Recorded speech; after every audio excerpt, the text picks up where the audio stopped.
Good morning. My name is Mark Totten. I'm the U.S. Attorney for the Western District of Michigan. I'm glad to have with me today Special Agent in Charge of FBI Michigan, James Tarasco. Today I'm announcing charges against a former state government official and 3 private citizens in a public corruption matter that involved the state's system for regulating medical marijuana, a system that was in place from approximately May of 2017 through April of 2019. Let me emphasize at the start, this investigation is ongoing. Should any members of the public have additional information related to these charges, I invite them to contact the FBI.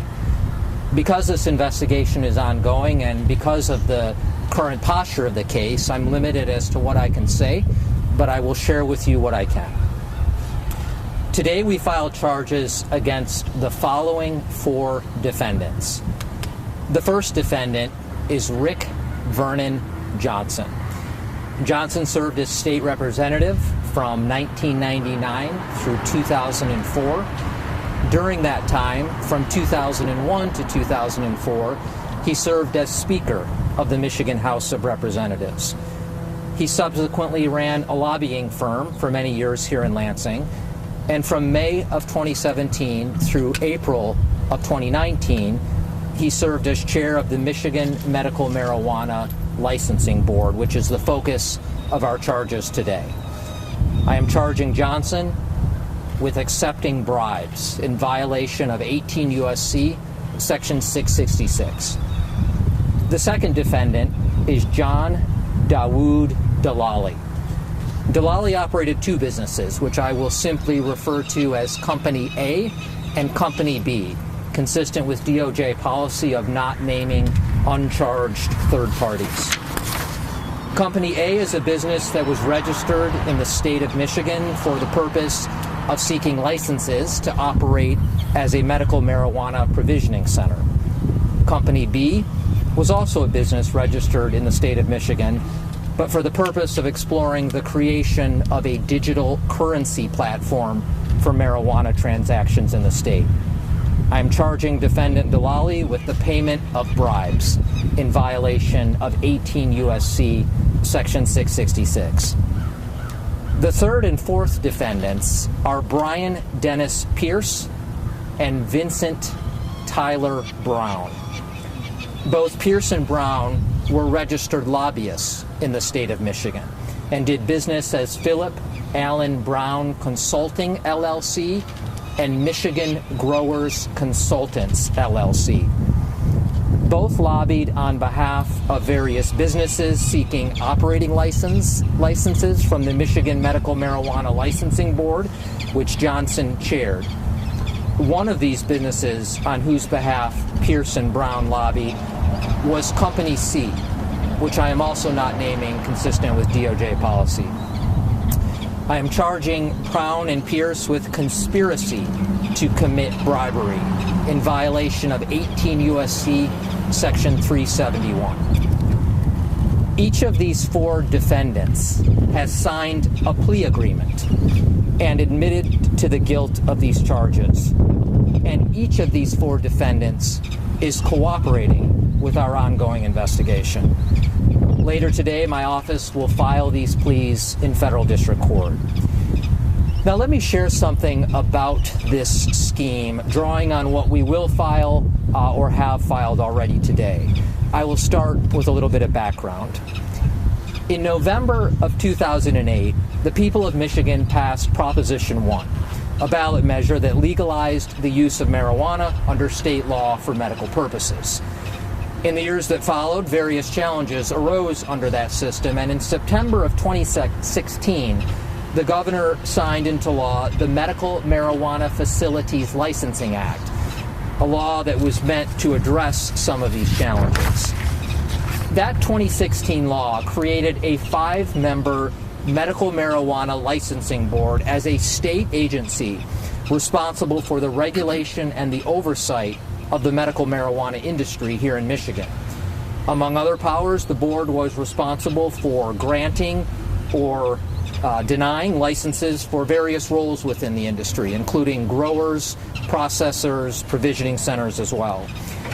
The 2016 state law included stringent conflict of interest requirements to protect the new industry from undue influence. For example, members of the board were prohibited from having any direct or indirect interest in a licensee or in somebody who was applying for a license. Moreover, each board member was required to make regular financial disclosures under oath to the governor of all financial interests. In May of 2017, the governor at the time appointed Defendant Johnson to serve as chair of the Medical Marijuana Licensing Board, which is, as I mentioned, a position that he held through April of 2019, when the board was then abolished by executive order. At the heart of this corrupt scheme is Defendant Rick Johnson, who accepted multiple bribes while serving as chair of the Medical Marijuana Licensing Board. Overall, Defendant Johnson accepted more than $100,000 in cash payments and other benefits from multiple sources, including from companies who were seeking licenses and from their lobbyists. And to be clear, Johnson accepted these bribes corruptly, which is to say he accepted them with the understanding that these bribes were offered to influence him or to reward him for actions that he might take, namely to help the payers of the bribe obtain licenses. Defendant Delali gave Defendant Johnson at least $68,000 in cash payments and other benefits through Company A and Company B, including payments for Johnson's travel on 2 private chartered flights from Michigan to Canada. And Delali did so corruptly as well, knowing that these bribes were meant to secure favorable actions by Johnson in his role as chair. Defendants Pierce and Brown agreed among themselves and with others to bribe Defendant Johnson, and in fact caused at least $42,000 to flow to Johnson through various entities that they ran. They made these payments for 2 corrupt purposes. First, to obtain clients and the revenue that those clients generated by promoting the access they had to Johnson. And second, to influence Defendant Johnson to help their marijuana clients, including Company C, obtain licenses. The defendants attempted to hide these payments by having them go to various LLCs that Defendant Johnson controlled. In the end, Defendant Johnson would vote in favor of approving the pre-qualification status and ultimately the license for both Company A and Company C. Company B did not ultimately seek a license. Now let me just say a quick word about the legal process and what you can expect ahead. This morning we filed the charging document in this case, which is called the felony information.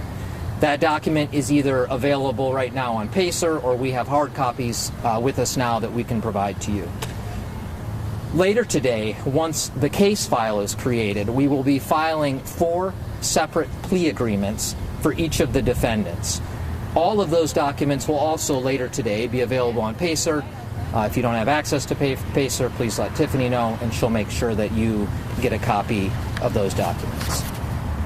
These 4 defendants will likely be arraigned and have plea hearings sometime in the next 1 to 2 weeks. Now let me turn it over to the Special Agent in charge of FBI, James Taraska. Jim and his team have been tremendous partners in this investigation, and I'm very grateful for their careful work. Jim? Thanks, Mark. Good morning. I am Jim Taraska, the Special Agent in charge of the FBI here in Michigan. I want to thank U.S. Attorney Mark Totten for his leadership and partnership in this investigation and everything we do here in the Western District. And to the media here in attendance today, thank you, as always, for what you do. This investigation was spearheaded by our FBI office in Lansing, but was supported by personnel from FBI offices across the state.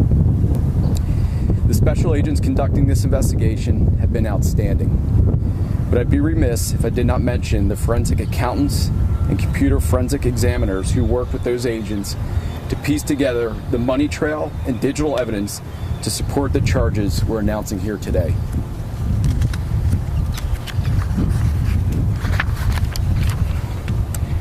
Our office has a long history of investigating public corruption cases.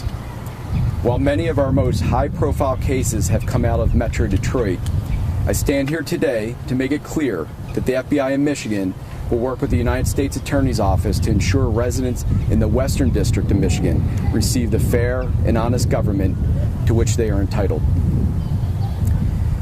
The vast majority of public officials, both elected and appointed, are honest in their work and committed to serving their fellow citizens. Unfortunately, a small percentage abuse the public trust. Public corruption is a top criminal priority for the FBI. Public corruption erodes public confidence and undermines the strength of our democracy.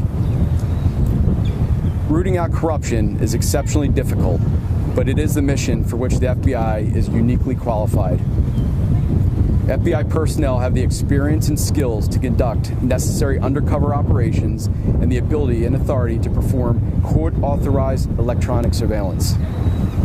In addition, the FBI is an independent investigative agency which is insulated from politics. While signs of public corruption may not be recognized by some citizens, others may observe bribery schemes or embezzlement and are not sure what to do about it. With the public's help, the FBI can work to identify corrupt acts. Because these types of criminal acts are often done in secret, public corruption is not something that is often apparent. Business dealings may be handled outside the office and result in agreements made in private. If an official or government employee is not acting within regulations, not employing appropriate oversight of officials or authorities, or is repeatedly interacting with the same particular set of clients to provide the same services, there is something likely amiss. While the public may think that this type of corruption is specific to elected or public officials, it extends much further. Public corruption occurs when anyone who works for the government, state, local, or federal, conducts an official act in exchange for money, goods, or services. It also includes public employees who take something of value for their own personal gain, thereby violating the public's trust. Public corruption could include bribery, a kickback, or bid rigging. It might even mean that no action is taken, like not enforcing or imposing certain local regulations. Many of our investigations start with a tip from someone who encounters corruption. There's a growing intolerance by the American people of public corruption, an intolerance reflected in the willingness to come forward and report abuse of public office.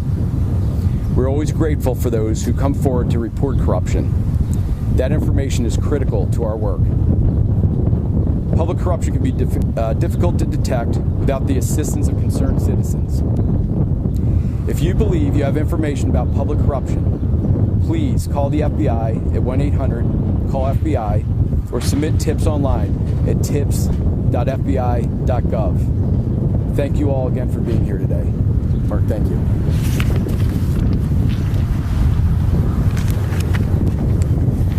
Let me just close by saying this. Public corruption is a poison to any democracy. Those who wield the power of the state have a sacred responsibility to serve the people they represent. And when a government official takes a bribe, they violate that solemn duty in favor of the connected, the crooked, and ultimately themselves. That poison is especially toxic here. The marijuana industry has been likened to a modern-day gold rush, a new frontier where participants can stake their claim and just maybe return big rewards. It's been held out as an equalizing opportunity by some. And yet what we've learned today is that one of its key leaders and those with power and influence around him acted corruptly and did so at a moment that mattered for those who want to get ahead in this industry. Moving forward, I want to be crystal clear.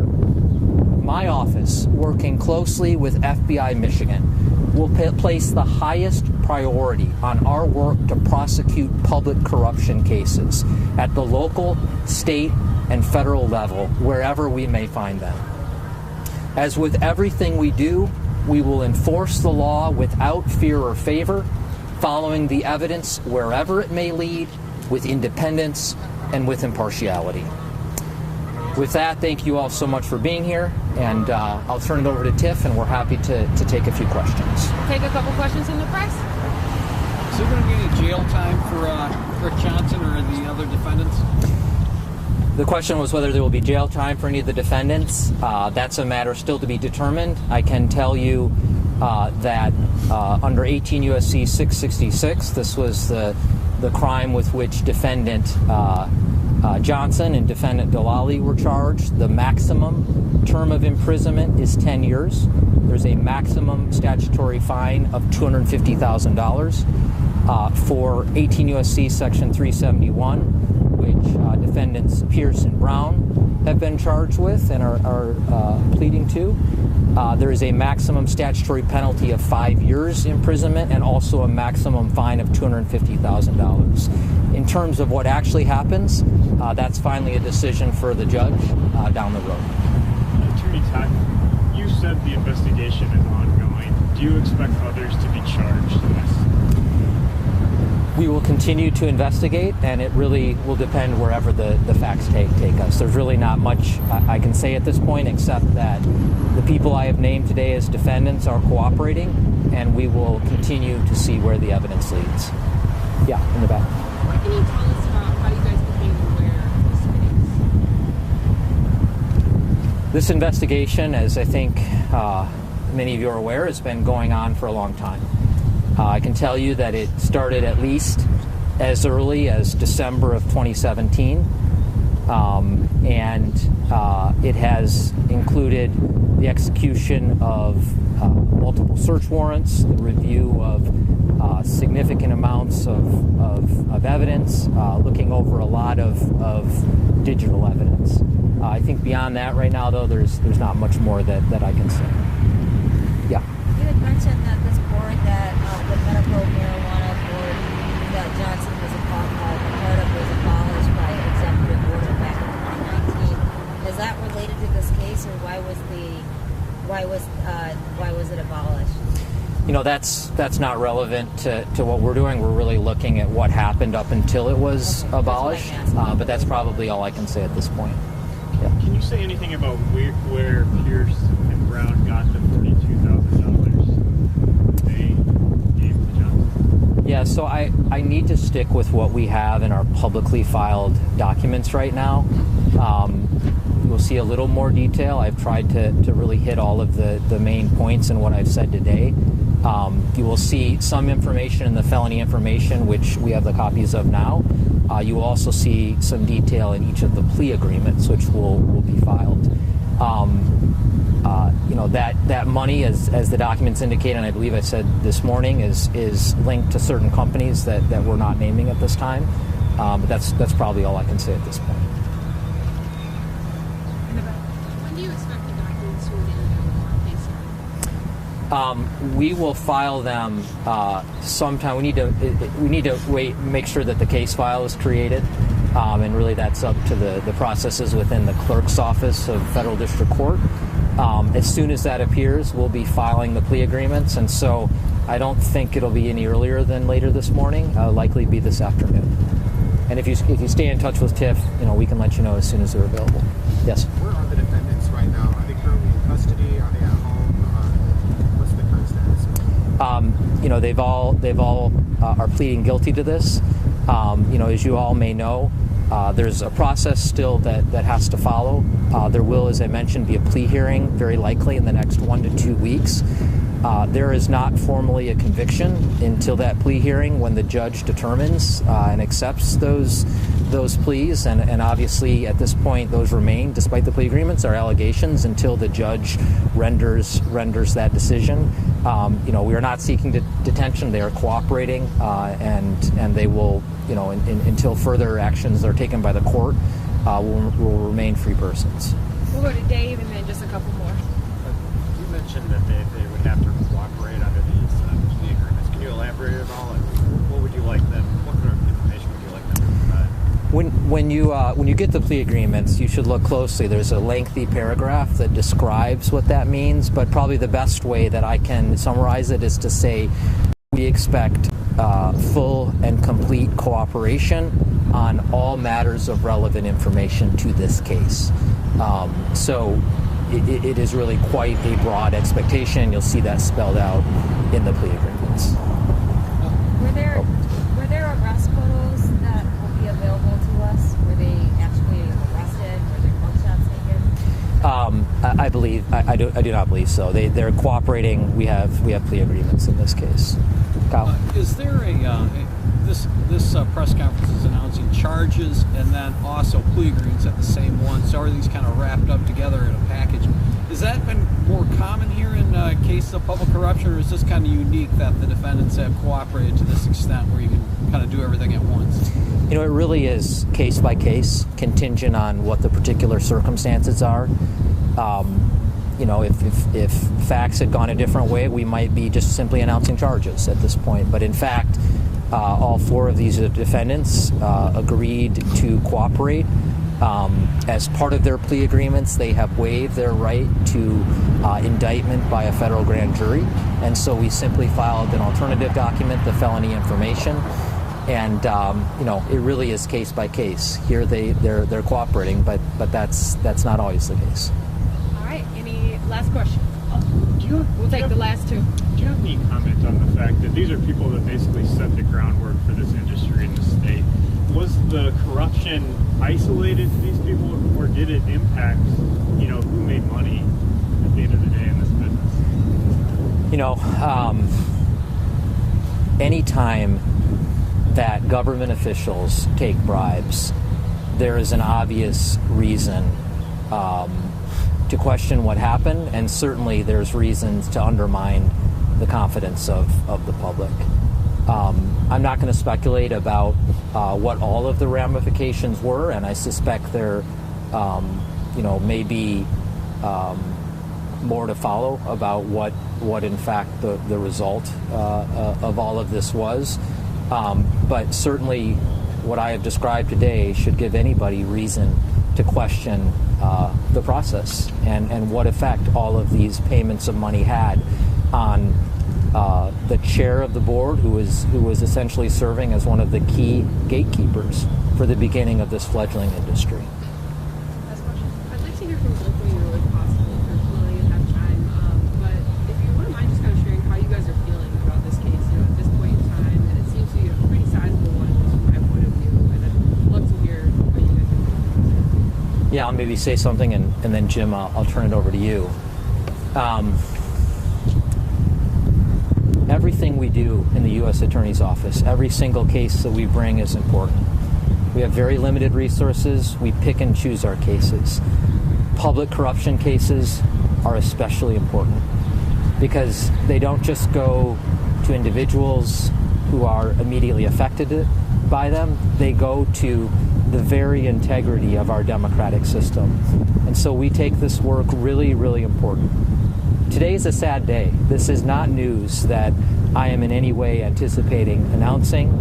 We wish we were never having this press conference. People should absolutely be able to have confidence in their elected leaders, but in this case, that didn't happen. And so I'm really, really grateful for the work of some very smart people who did the investigation here. And we're going to do everything we can in this ongoing investigation to secure justice. Jim, why don't I turn it over to you? Thanks, Mark. As per my comments, public corruption it's a major issue for us. I have hundreds of folks throughout Michigan in 12 offices from Marquette all the way down to St. Joe's and over to Flint. We investigate numerous programs. As far as the criminal programs go, public corruption is a top priority. And as I mentioned, Metro Detroit has always been somewhat of the focus for a lot of those corruption cases. We are investigating them here too in Lansing, and this certainly is a message to anybody out there, our public officials, elected officials, that if you're involved in illegal activity, you will be investigated, you will be prosecuted. So again, with the partnership of U.S. Attorney Todd Totten here, his folks and my folks, combined with all the other agencies that support us, we will continue to investigate public corruption, and we look forward to hearing from the public too. We are here to serve and to hear from you all in what you see and what you know, and we will look into those matters. Thank you, Zach. Thanks, Mark. Thanks, everybody, for being out on such a brisk Thursday morning.